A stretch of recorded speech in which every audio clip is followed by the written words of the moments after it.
Hello everyone. This is Yuvarajan Subramaniam. Welcome to GHEIL Forum channel.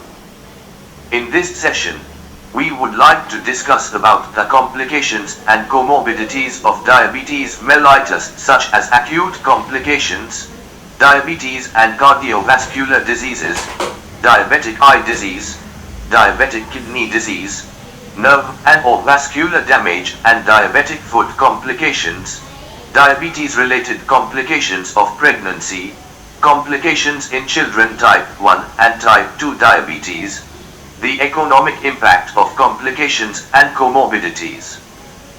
Let us start the session.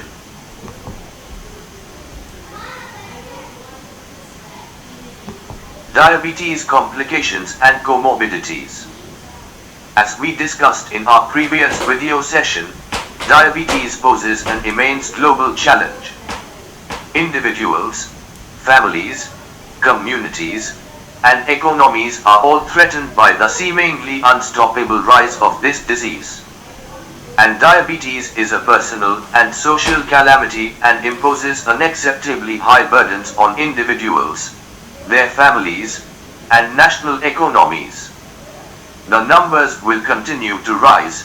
If current trends continue, 700 million adults will have diabetes by 2045. An epidemic on such a scale requires significant and concerted international action, and the world's governments are beginning to take note and act. People with diabetes are at higher risk of developing several disabling and life-threatening health problems compared to people without diabetes. Consistently high blood glucose levels can lead to serious diseases affecting the heart and blood vessels, eyes, kidneys, and nerves. People with diabetes are also at increased risk of developing infections. In almost all high-income countries, diabetes is a leading cause of cardiovascular disease, blindness, kidney failure, and lower limb amputation. The growth in prevalence of type 2 diabetes in low and middle income countries means that without effective strategies to support better management of diabetes, it is likely that there will be large increases in the rates of these complications. Diabetes complications can be prevented or delayed by maintaining blood glucose, blood pressure, and cholesterol levels as close to normal as possible. Many complications can be picked up in their early stages by screening programs that allow treatment to prevent them from becoming more serious. Lack of access to insulin, misdiagnosis, or delayed diagnosis of type 1 diabetes results in diabetic ketoacidosis, a common cause of death in children and young people with diabetes. The long-term complications of diabetes can be present at diagnosis in people with type 2 diabetes and can appear early, that is around 5 years, after the onset of type 1 diabetes. Therefore, early detection is essential to prevent disability and death. Self-management for people with diabetes is an important part of successfully preventing or delaying diabetes complications.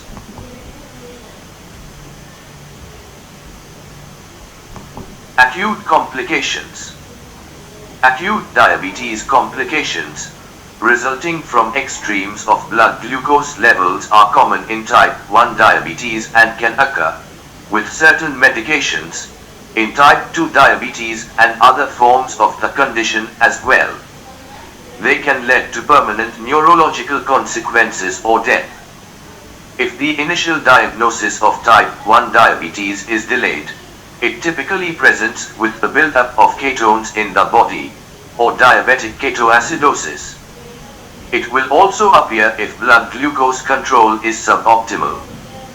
Diabetic ketoacidosis is a complex metabolic disorder that requires expert guidelines-based management. With such care, outcomes are usually satisfactory, but deaths can still occur, particularly if cerebral edema develops. There is also disturbing recent evidence that diabetic ketoacidosis may result in adverse neurocognitive outcomes in the medium term. Management of diabetic ketoacidosis is also a considerable cost to a country's health system. Treatment of a single diabetic ketoacidosis episode. Hypoglycemia is common in type 1 diabetes and in type 2 diabetes when insulin or sulfonylureas are used.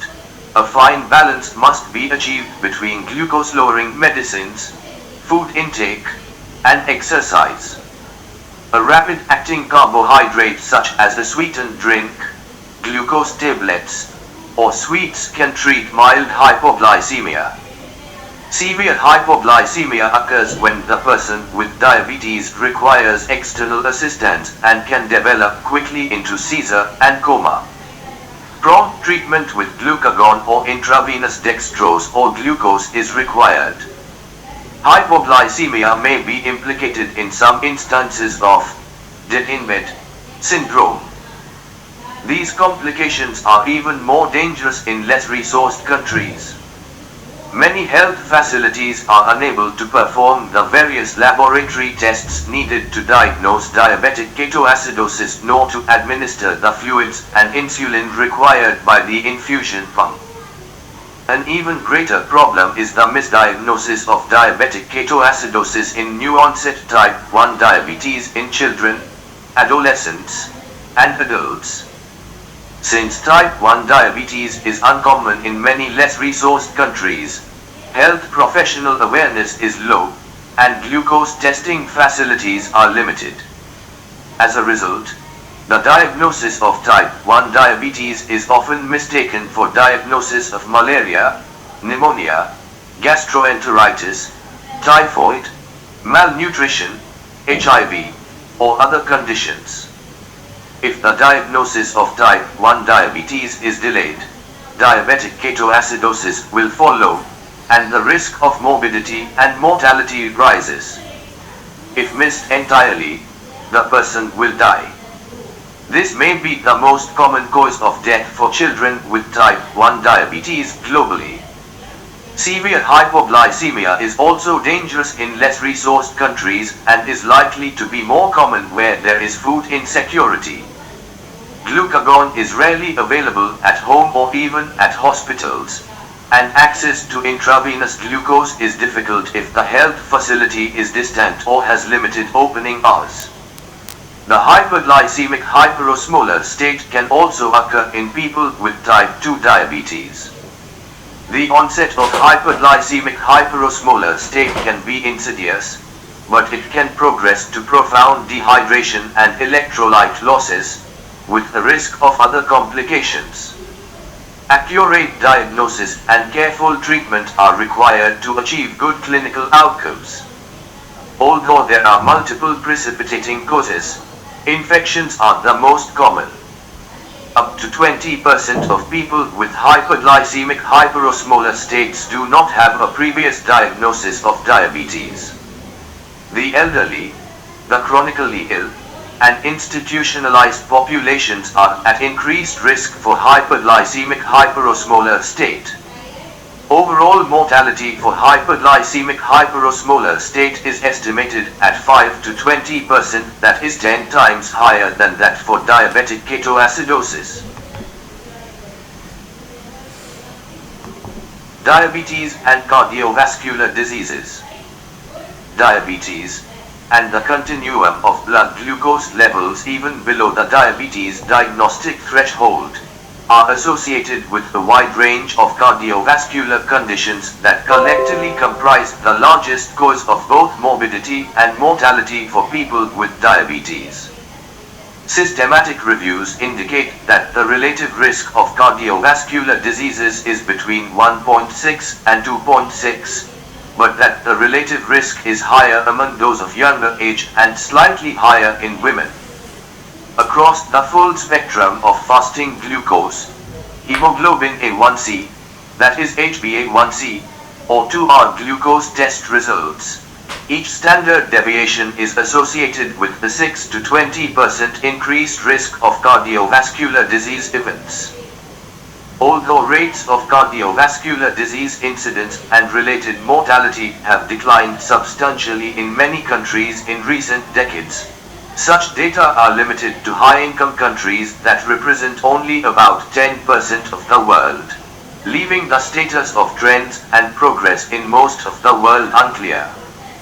The most common and classic types of cardiovascular diseases associated with diabetes are coronary heart disease, cerebrovascular disease, peripheral artery disease, and congestive heart failure, and these are manifested as specific events, hospitalizations, procedures, and deaths from acute coronary syndromes, myocardial infarction, ischemic and hemorrhagic stroke, as well as sudden death.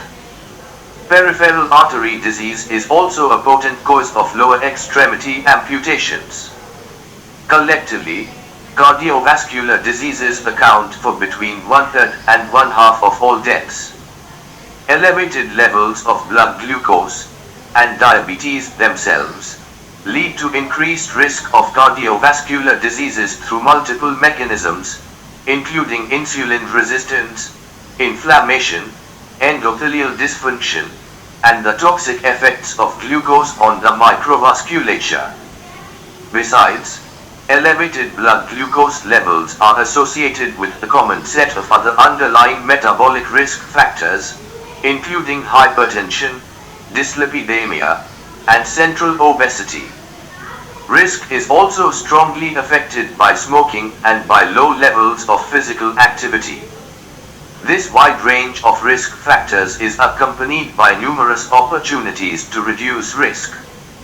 Lowering high blood pressure and high glucose levels and using drugs that lower cholesterol can each significantly reduce the risk of cardiovascular disease outcomes. These goals can be achieved through the implementation of health system-based approaches of team-based care with case managers, clinical registries, tools for decision support, and patient education. Besides, community and population-wide approaches that facilitate increasing levels of physical activity and diets rich in fresh fruits and vegetables, whole grains, cereal fibers, and healthy fats will reduce long-term risk for people with diabetes. Diabetic eye disease. Diabetic eye disease is a much feared complication of diabetes, consisting predominantly of diabetic retinopathy, diabetic macular edema, cataract, and glaucoma, but also double vision and inability to focus. In most countries, diabetic retinopathy is acknowledged to be one of the leading causes of blindness in the working-age population with devastating personal and socio-economic consequences, despite being potentially preventable and treatable. As per study results, the overall prevalence of any diabetic retinopathy in people with diabetes using retinal images was estimated to be 35%, with vision-threatening diabetic retinopathy present in 12%. Diabetic retinopathy prevalence increased with the duration of diabetes in both type 1 and type 2 diabetes and was associated with deteriorating glycemic control and the presence of hypertension. Diabetic retinopathy is more common in people with type 1 diabetes, with differences evident with type 2 diabetes. The establishment of successful diabetic retinopathy screening programs benefits from both socio-political acceptance and healthcare professional commitment on a long-term basis. The implementation of DR screening will benefit from a committed champion to oversee, construct, and implement integrated care pathways across the spectrum of relevant healthcare professionals, providing information to raise general awareness of the relationship between diabetes and vision impairment and blindness, along with specific education for people with diabetes and related healthcare professionals, is an early and mandatory step in overcoming barriers to diabetic retinopathy screening. Understanding the economic impact of sight impairment and blindness is essential to appreciate fully the socio-economic consequences of diabetic retinopathy. The economic impact of diabetic eye disease is considerable since visual impairment and blindness have a devastating impact on the quality of life and the economic status of both individuals and the society in which they live. Understanding the economic impact of sight loss and blindness is essential if the socio-economic impact is to be fully appreciated and to enable international comparisons. Prevention of diabetic retinopathy and progression to sight-threatening diabetic retinopathy will undoubtedly reduce related economic impact. Diabetic kidney disease. Chronic kidney disease in people with diabetes can result from diabetic nephropathy or can be the result of other associated conditions such as hypertension, polyneuropathic bladder dysfunction, increased incidence of relapsing urinary tract infections, or macrovascular angiopathy. Globally, more than 80% of end-stage renal disease is caused by diabetes or hypertension, or a combination of both. The proportion of end-stage renal disease attributed to diabetes varies between 10% and 67%. The prevalence of the end-stage renal disease is also up to 10 times higher in people with diabetes than in those without. Diabetes, hypertension, and chronic kidney disease are highly interlinked. In type 2 diabetes, hypertension often precedes chronic kidney disease and contributes to the progression of nephropathy, whereas in type 1 diabetes, hypertension is more often a consequence of chronic kidney disease. Hyperglycemia induces hyperfiltration and morphological changes in the kidneys that ultimately lead to an increased urinary albumin excretion, albuminuria, podocyte damage, and loss of filtration surface. Hence the use of albuminuria and glomerular filtration as screening tests in this field. The most effective strategy to reduce the impact of diabetic kidney disease is to prevent type 2 diabetes and, among those already affected by diabetes, to diagnose and treat chronic kidney disease in its early stages. Screening for albuminuria, or glomerular filtration rate, is cost-effective in people with diabetes and hypertension. Screening for albuminuria is recommended yearly after diagnosis of type 2 diabetes, and the same after the first 5 years in people with type 1 diabetes. Both diabetes and chronic kidney disease are strongly associated with cardiovascular disease and, therefore, controlling blood glucose and blood pressure can reduce the risk of both cardiovascular disease and chronic kidney disease. When chronic kidney disease has advanced to stage 3, special considerations are needed regarding the selection and dosage of glucose-lowering drugs and other medications. Once the disease has advanced to stage 4 and 5, referral to a nephrologist is required for planning of renal replacement therapy, initially dialysis, monitoring and management of anemia, hyperpotasemia, and lack of phosphate. In some cases, consideration of pancreas and kidney transplantation should take place. Currently, only a fraction of people has access to dialysis and renal replacement therapy on a global scale. Diabetes-related chronic kidney disease is associated with significant additional health expenditure. The most effective strategy to reduce the economic impact and, more importantly, to improve quality of life, is to prevent type 2 diabetes and, among those already affected with all types of diabetes, to diagnose and treat chronic kidney disease in its early stages. Early therapy can lead to important lifetime cost savings when compared with a later start of the same intervention. Nerve and/or vascular damage and diabetic foot complications. Peripheral neuropathy is the most common form of diabetes-related neuropathy. It affects the distal nerves of the limbs, particularly those of the feet. It mainly alters the symmetrical sensory function, causing abnormal feelings and progressive numbness. These conditions facilitate the development of ulcers resulting from external trauma and or abnormal distribution of the internal bone pressure, the so-called diabetic foot. Diabetic foot complications are severe and chronic. They consist of lesions in the deep tissues associated with neurological disorders and peripheral vascular disease in the lower limbs. The reported prevalence of diabetes-related peripheral neuropathy ranges from 16% to as much as 87%, with painful diabetes-related neuropathy reported in about 26% of adults with diabetes. Lower limb amputation in people with diabetes is 10 to 20 times more common compared to those without diabetes. It has been estimated that, globally, a lower limb, or part of a lower limb, is lost to amputation every 30 seconds because of diabetes. Foot ulcers and amputations are more common in low and middle income countries than in high income countries.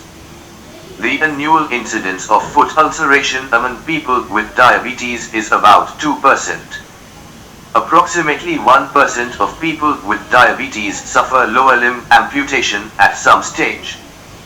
Prevalence is higher for men than for women. Similarly, it is higher among people with type 2 diabetes, compared with those with type 1 diabetes. People with peripheral vascular disease have an increased risk of diabetic foot amputation, myocardial ischemia, and stroke, with long-term disability, and an increased risk of death. Approximately 50% of people with peripheral vascular disease are asymptomatic, while 33% have atypical symptoms. Recent data suggests that peripheral vascular disease affects more than 200 million people globally. Using the ankle brachial index to identify peripheral vascular disease, estimates show the prevalence of the peripheral vascular disease in people over 40 years of age with diabetes is 20%. This prevalence increases to 29% in people over 50 years of age with diabetes. Intensive blood glucose management, with the HbA1c target of less than 53 mmol, or 7% in diabetes control and complications trial units, can lead to a 35% risk reduction of amputation compared to less intensive glycemic management. Besides, two management strategies should be prioritized: increasing awareness and knowledge among healthcare professionals about the management of diabetic foot complications, conducting regular screening and risk stratification for at-risk feet. Less than one-third of physicians recognize the manifestations of diabetes-related peripheral neuropathy, even when the patient is symptomatic. Moreover, there is a lack of understanding of the comprehensive management and treatment of diabetic foot complications among healthcare professionals. Comprehensive diabetic foot complications risk assessments and foot care based on prevention, education, and support by a multidisciplinary team reduces foot complications and amputations by up to 85%. People with diabetes who have foot ulcers bear health expenditures 5 times higher than those without foot ulcers. Compared to people with diabetes without foot ulcers, the cost of care for people with diabetes and foot ulcers is 5.4 times higher in the year of the first episode and 2.6 times higher in the year of the second episode. Diabetes-related complications of pregnancy. The most common form of hyperglycemia during pregnancy is gestational diabetes mellitus. There is strong evidence linking gestational diabetes mellitus not only to adverse perinatal outcomes but also to long-term health outcomes in mothers and offspring. A large body of relatively small and unblinded studies has noted an association between gestational diabetes mellitus and increased risks of perinatal morbidities in mothers and their infants. Gestational diabetes mellitus is associated with a markedly increased risk of type 2 diabetes in women later in their life. Women with prior gestational diabetes mellitus are at a 7.4-fold risk of type 2 diabetes compared to women with normoglycemic pregnancy. It is known that the early onset of diabetes predisposes these women to a particularly high risk of macrovascular disease and microvascular disease. Exposure to hyperglycemia during pregnancy increases the risk of childhood overweight and obesity. It has been shown that effective intervention during gestational diabetes mellitus can improve fasting glucose and insulin resistance in female offspring at 5 to 10 years of age. Complications in children type 1 and type 2 diabetes. Children and adolescents, which means 0 to 19 years of age, with type 1 or type 2 diabetes can develop all the micro and macrovascular complications seen in adults with diabetes. Since disease duration is a major risk determinant, micro and macrovascular complications may develop at young ages. Therefore, children and adolescents with type 1 diabetes, after 5 years of disease duration, need routine screening for high blood pressure, albuminuria, and retinopathy. For adolescents with type 2 diabetes, screening should begin at diagnosis. Type 2 diabetes diagnosed before the age of 20 years is associated with an accelerated risk of retinopathy, nephropathy, and nerve damage compared with type 1 diabetes at a comparable age and duration. Indications demonstrate that survival is shorter among individuals with early onset type 2 diabetes compared with type 1 diabetes. Children and adolescents in vulnerable families need special attention and support since children with diabetes in such families have a greater risk of failure in daily treatment and have an increased risk of nephropathy and early death. Diabetes and oral health. Diabetes negatively affects all soft and hard tissues surrounding the teeth. Compared to their peers without diabetes, people with diabetes, especially those with suboptimal glucose control, experience several oral consequences, such as early tooth eruption and more reversible infection of the soft gums, that is, gingivitis, in children and adolescents, and adults, greater prevalence and severity as well as the accelerated progression of irreversible breakdown of the soft and hard, that is, bony, gums, periodontitis, more jaw infection from deep cavities, that is, caries, around root tips, loss of many more teeth, more infection around dental implants, that is, periimplantitis, more oral yeast infection, which means thrush, candidiasis, more oral cancer, diminished salivary flow, that is, hyposalivation, and greater taste alteration, all of which potentially lead to a decreased quality of life. Diabetes-related neuropathy can lead to hyposalivation and burning mouth syndrome, that is, glossodynia.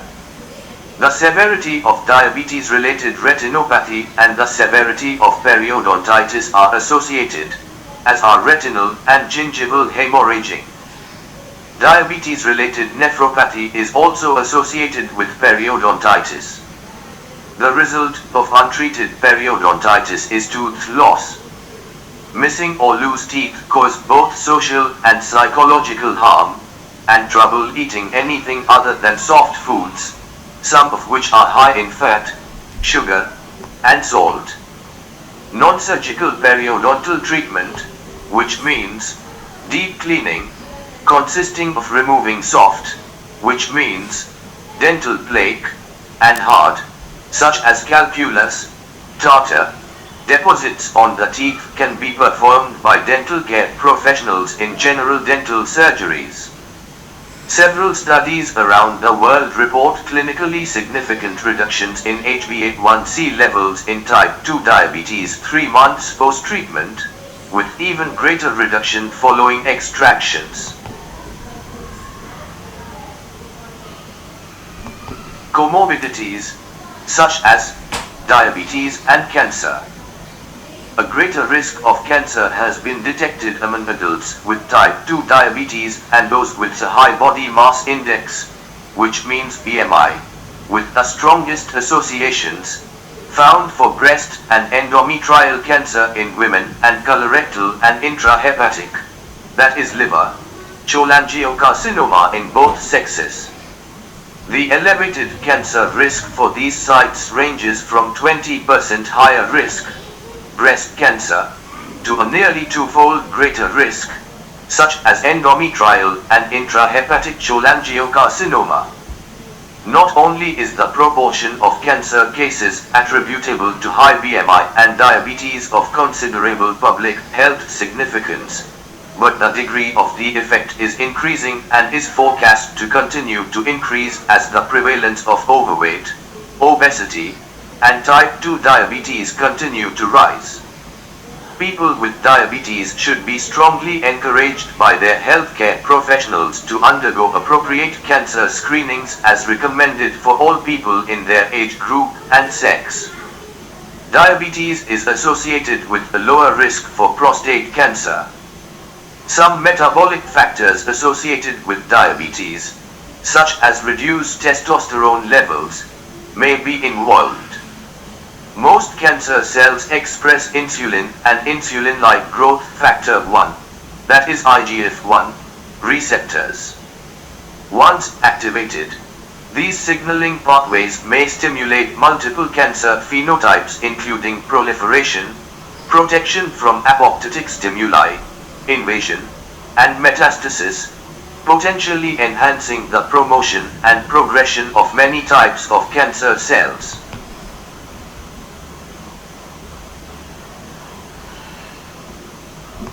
The economic impact of complications. The health costs of detection and treatment of diabetes-related complications are high.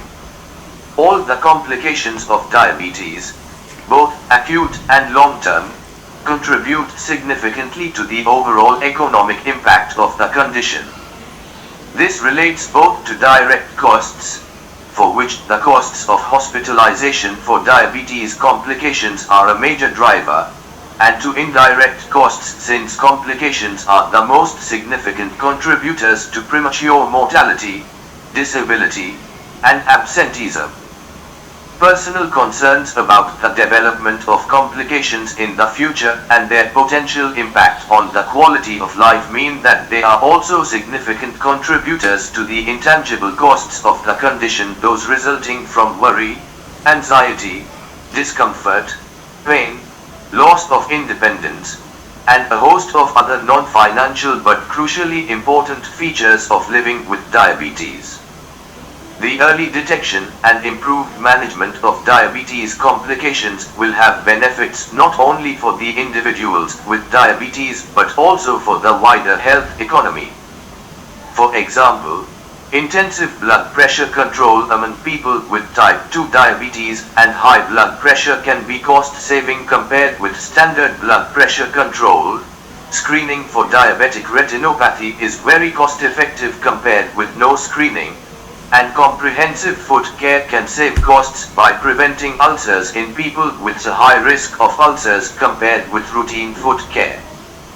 Better care of people with diabetes and subsequent prevention of these late complications promises not only to improve quality of life but also to be highly cost-effective. The contributions of specific complications of diabetes to indirect costs are largely unknown.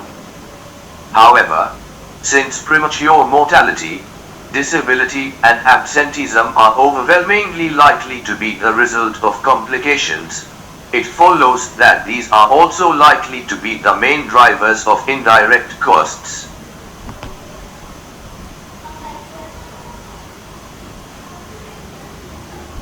Action on diabetes. No effective and safe intervention currently exists to prevent type 1 diabetes despite many clinical trials aimed at arresting the ongoing autoimmune destruction of pancreatic beta cells. Nevertheless, there is some evidence that overweight and a high growth rate in children are weak risk factors, indicating that a healthy lifestyle that avoids both overeating and a sedentary lifestyle is recommended for high-risk groups such as the siblings of children with type 1 diabetes. However, this is just one of a few factors that have also been implicated. These include not being breastfed, being the firstborn, being born by cesarean section, and having an older or obese mother. A cure for type 1 diabetes is being actively sought. However, preventing or delaying it in those known to be at risk or slowing its progression in those already diagnosed are likely to be more attainable goals in the foreseeable future. Many people with type 2 diabetes live in low and middle income countries. In these and other countries, priority should be given to collaborative efforts for the primary prevention of type 2 diabetes and other non-communicable diseases at the societal level. There are multiple and competing healthcare issues in all countries. In low and middle income countries, these include malnutrition as well as communicable diseases. Stakeholders need to prioritize health policies and the allocation of resources. Multidisciplinary, patient-centered, and well-coordinated approaches improve self-management. The individualization of care leads to the attainment of treatment targets, reduces hospitalizations and adverse clinical events, and can improve quality of life. Self-management is the cornerstone of diabetes care. However, the silent nature of type 2 diabetes, with its unpredictable symptoms, is a major barrier to motivating behavioral changes by patients and therapeutic decision-making by healthcare providers. Regular monitoring of the risk factors for diabetes complications and early intervention resulting in reduced hospitalizations and improved clinical outcomes. Availability of diabetes medicines is globally variable, with poorer populations having less availability than those in higher income settings. For example, global estimates show that 1 in 2 people with type 2 diabetes do not have access to the insulin they have been prescribed. Improving diabetes care, in the context of increasing prevalence and increasing costs of treatment, remains a challenge. Meeting the diabetes care needs of its population adds to the challenge of a country's rational use of limited health finances. Universal health coverage, enshrined in the aims of the Sustainable Development Goals, in the words of the World Health Organization, is to ensure that all people obtain the health services they need without suffering financial hardship when paying for them. Insulin, 100 years of saving lives, but a century later, barriers to access remain. The therapeutic availability of insulin in 1921 and its first use in humans in 1922 can truly be hailed as a medical miracle. This innovation changed the course of type 1 diabetes from a death sentence into a manageable condition. Yet, in 2021, as we already approached the centenary of insulin's discovery, the challenge of access to insulin persists for many populations globally. Barriers to access can be simplified into 2 categories: affordability and availability. There are global and national factors that impact both the affordability and availability of insulin. Price markups within the supply chain also impact prices for individuals. Reports of high and variable prices observed globally influence insulin affordability for both governments and individuals. Aside from high prices, many people face barriers due to the lack of availability of insulin. This can result from a variety of factors, including the unavailability of insulin in the health system at all, disruptions in the supply of insulin in certain areas of the country, or levels of the health system. Looking at the availability across a variety of countries, only 6 countries in the public sector and 2 in the private sector had availability of insulin equal to or higher than 80% of their facilities. I hope this video will be extremely useful, and thank you so much for watching this video. Kindly click the like button in case you feel useful, and give your valuable comments for better improvement. Please subscribe GHEIL Forum channel and share all our video links to your friends, colleagues, people who work in the development and healthcare sectors. Once again, thank you so much.